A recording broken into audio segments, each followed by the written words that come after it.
solves this is the first time. This is not an invitational. Yeah. People weren't invited to be here. You earned it from opens to championships. That $1 million is yours to claim.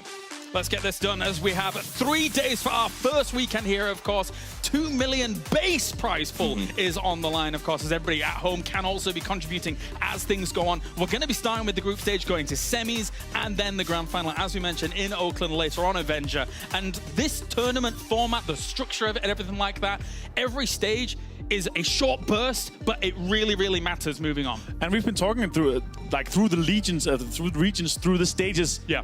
You have to prepare for this. You might have a long phase to come to here, but you have to be able to prove it with 6 games. I love the double elimination system we have here as well. It's very lovely. I really like it because you need to adapt and you need to be quick. You don't know who's your next enemy is going to be. There's going to be a lot of teams you're going to be facing here.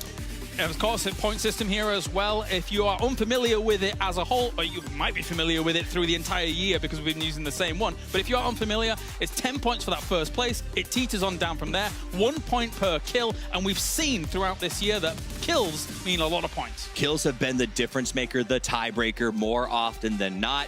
Interestingly enough, kills came into play at the end of the NPL season. But we have 6 guys from North America. If you guys see that numbers of distribution up there, that's because the Rumblers got that late invite due to some issues with some visas in other places.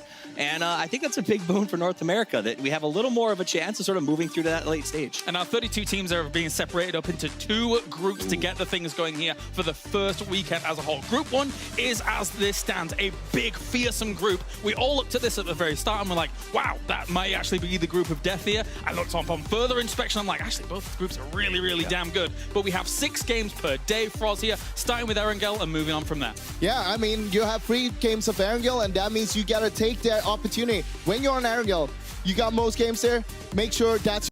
Rise to the top and excel. But here we go, guys. You can see the countdown is kicking off. Plane is up and in the air, so here we go. The first game of PGC is getting underway.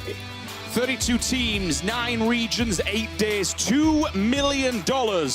And the chance to be crowned a global championship team. This is it. We are beginning. And of course, we get all the excitement matchroom. This is where we see initially, if we're going to get any contested spots, will people be greedy? Will people be ignorant? Will people want to fight and try and farm early game? Well, it's time to find out. Well, there is a good chance of it. Maybe get 1 more kill. You never know, he could potentially inflict enough damage to get some more out of it, but... It's only 2 here for T1 as well. It's only Jeff Locker and Hallen. They're not even looking through the windows. They're not expecting this. He could turn up, do a ton of damage. Hallen walks through, goes for the spray onto it, follows up as he's going. Does manage to get the flush. Now he's been given away. Shots are coming through. Jeff Locker can't line up onto it. Hasbro didn't take a lot of damage out of that. Goes for the peek back through the window. Gets the spray, a little bit more damage. Is he going to see the 3rd one? No, he is not. And that's going to be Red Canids taken down in 13th place. Wow, really thought it was going to get the knockdown onto Jeff Locker, but all that shooting now is invited. Enters Ace over to the party. Joy beeline straight over towards T1. They want to clear that northern side before pushing south into the circle and then eventually dealing with Vendetta. Ada with a knockdown onto Joy though, and that will halt their progress for now. And DJ Boy from VC in the map, you can see in the mini-map, is actually pushing him behind Enters Ace. 1 member down for Ace. You can see Ghost also caught up in that skirmish with G2 for quite a while now. Tempo Storm also looking back on this direction. So Envy also in this location. A lot of people stacked up on top of each other, and that's just how this part of Miramar can play out. Got to be super cautious. Dazzler trying to go for the shot back on that. That would have been a beautiful one, but goes a little bit wide onto it. GenG now crashing back over next to Vendetta. Edge is just holding this line. Is he going to see it? Goes for the spray, and he is instantly dropped. Yeah, 3 left now for Vendetta. You can see in 8th position right now, Na'Vi, 29 points, still alive. In 9th, it's Envy on 23. They're going to need to start finding points here. As we get towards the late game, they need to catch up. And because Na'Vi's still alive, it's going to make it harder if they don't start finding kills. There's so many teams right along this. Nelaz is going to have to walk through. It looks to be about 14 people bare minimum in order to make it inside the safe zone. Envy is playing the low ground right outside of Ghost's complex. So the moment that Ghost has to move out of this, they can just catch them, pick up their free points. But Tempo Storm is thinking the same thing about where we see Envy's position at. T1's trying to make their push through. DJ Boy's trying to get the spray back over towards Alpaca. Does manage to get the down onto that, but he has now given away his position, and he's got the blue right back behind him. Does manage to get the flush onto it, but it's going to be a dangerous run from here on out. VC Gaming picking up some very valuable points to keep them inside of the top 8. They were 8th coming into this game.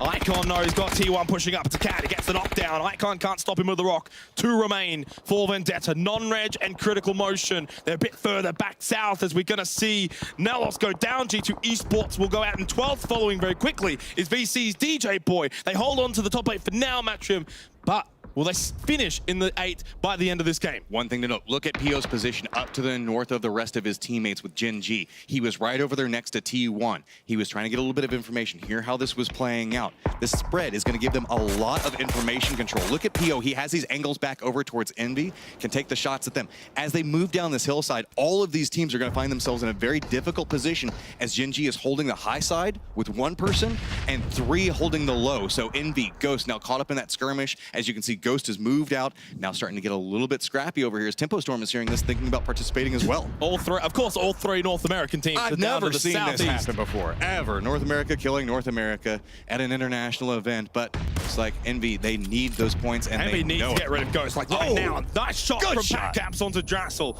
And they follow it up though. They need the squad wipe. They need the points and the kills that come with it. Shrimsy and McCoy's still alive. The blue is now starting to move. So Moody's playing the front position on this, trying to get the grenades up. Does manage to flush out Draxel. The rest of the guys on Ghost realize, nope, we don't want to take the risk onto this. We want to make sure we hold a great position. We want that 3rd place spot, so they're going to make their way down this hillside. But that's into the sight lines of GenG. They have to be so cautious. Catch a little bit of airtime. They're going to bounce. Too much air. There's so much shots. Oh, The no. vehicle explosion takes down Ghost in 9th place.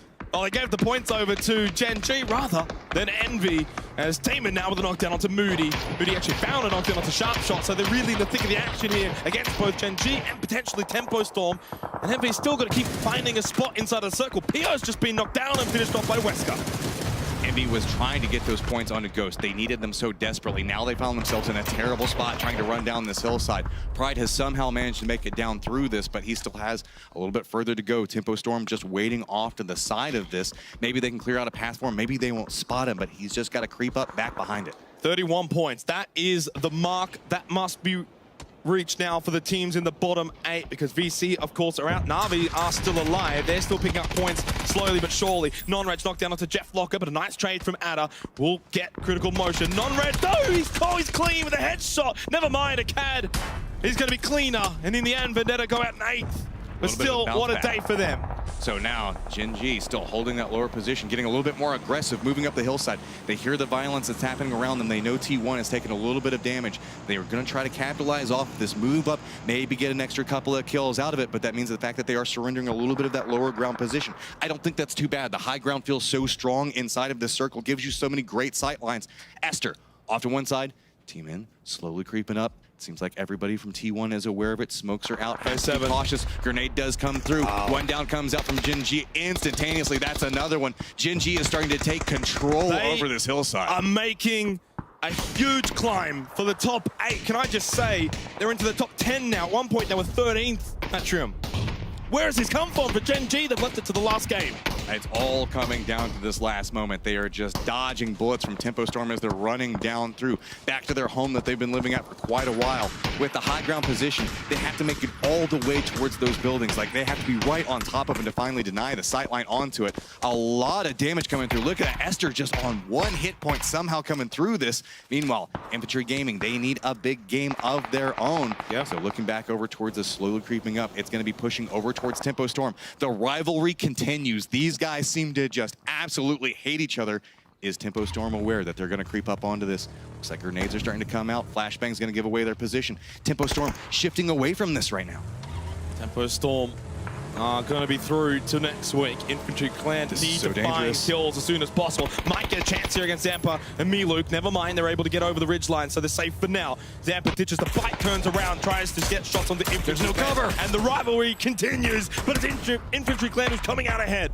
2 members on Tempo Storm already down. The other 2 were in the lower position that Infantry could not find. So there's 3 members of Infantry making their way down the hillside. Grenades are going to roll, but not far enough. So now Infantry is going to have to look back down this hillside. There's not a lot of cover pieces to play around. Sharp shot. Miluk looking back up towards the sharp shots, running around that grenade. Pretty good. Be very cautious onto it. That's going to be enough damage to drop him. Now it is just Miluk, but there is an exchange. It is a 2v1. Tons of smoke coming through. GenG's taking the shot. Tempo Storm is eliminated, and it's going to be Infantry Gaming running down with 1 member. But what type of victory victory as it's going to be Infantry also getting eliminated. Yeah, straight away, they bow out in 5th position. They were close, but not close enough. GenG 3 points away from a top 8 position. A cat gets the knockdown onto Pokemolodoy. That's all it'll be. Best of luck will send T1 packing, but GenG have absolutely climbed a mountain here.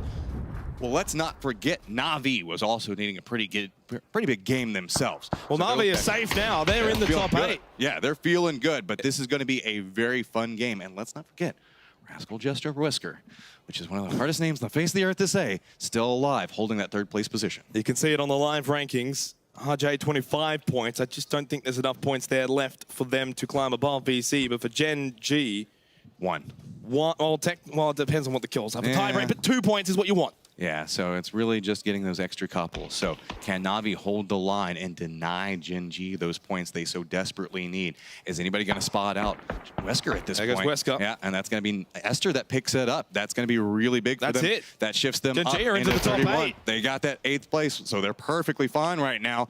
So now what do they do next? It's just Na'Vi and GenG, and I feel like this is...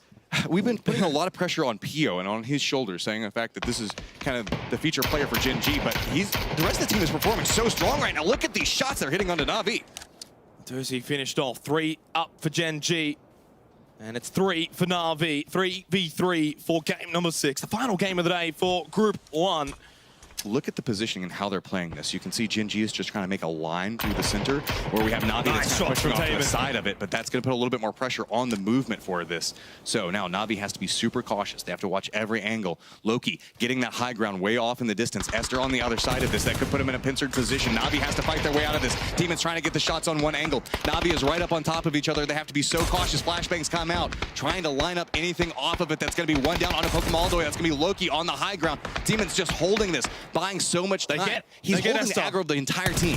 They can't deal with Loki, but they got Esther now down to 2. Nice shots on the team, and the nade to follow from Senya.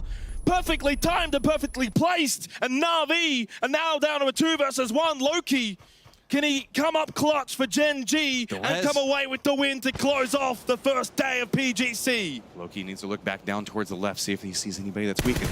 Gonna instead takes the shots back over, back down to a 2v1. It's back into a 1v1. Loki's looking around. It's a peak battle back and forth. Instead, gonna go out for the Molotov's, gonna go a little bit far. He just wants to get the kills that he can get. Pokemolodoy, Loki playing around this hillside. The blue is coming in. We're in the last circle right now. Loki patiently waiting to see how's this peak gonna go through. This is so nerve-wracking for both players. Loki's wanting to play it aggressive, while Pokemolodoy is just trying to play off the smokes, kill the player, so that way he can't feed information based off of his positioning. So now it's just looking around. Pokemolodoy is trying to find the angle. Does manage to spot up towards Loki. Loki has to be so cautious, but the reposition does pay off.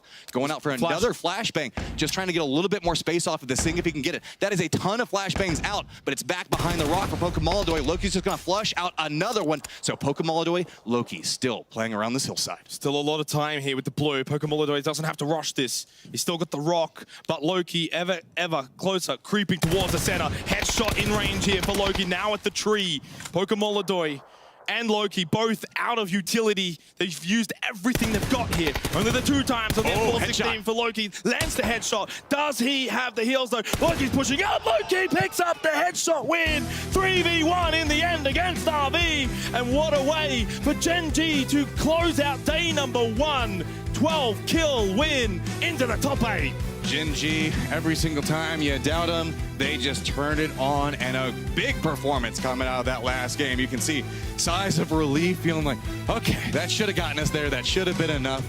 Doing the quick math inside their head, but great performance coming out from them and Na'Vi in those last couple of circles.